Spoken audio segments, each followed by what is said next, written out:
Hello, this is Chap Petersen, the Virginia attorney, and we're here today to talk about renewable technologies in Virginia and the conflict between renewable technologies and Virginia's traditional farming and agriculture sector. In 2020, the Virginia General Assembly passed the Virginia Clean Economy Act. And what that did was it said Virginia was going to make a commitment to renewable technologies. Solar energy, wind, hydro, all of the technologies, the renewable technologies that were supposed to replace traditional carbon technologies like gas and coal. The idea was by year 2045, Virginia would move to 100% renewable technologies to power our electric grid. That was a very ambitious goal. Then it became complicated by the rise of AI.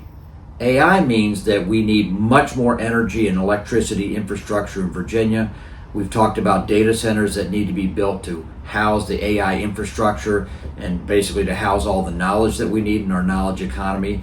It also means that we need more energy in our grid. It's predicted that we will need 3 times as much energy and electricity as we use currently.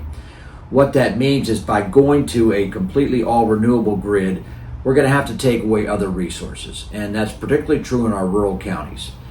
Virginia has a lot of flat, open land, but unlike states like Arizona or Texas where that is desert, in Virginia that's farmland. That's land that we use for raising crops such as potatoes, wheat, corn, soybeans, you name it, the crops that we not only feed upon, but we also feed the world with.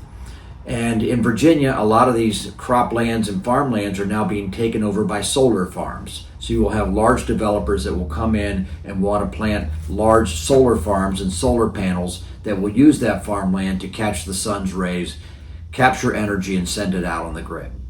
I have represented clients that are farmers or agricultural producers that have fought against the solar farms to try and keep it as traditional agriculture.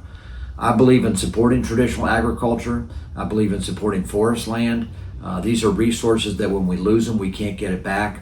I do support solar, but I think it's important that solar uses either brownfields, which are developed communities that are trying to revitalize, or use roofs, for example, on data centers or other large buildings where you can capture the same solar energy without taking forest lands or farmlands out of circulation. So this is going to be a major issue in Virginia. Again, we have set an ambitious goal for renewable technology. It seemed achievable in 2020.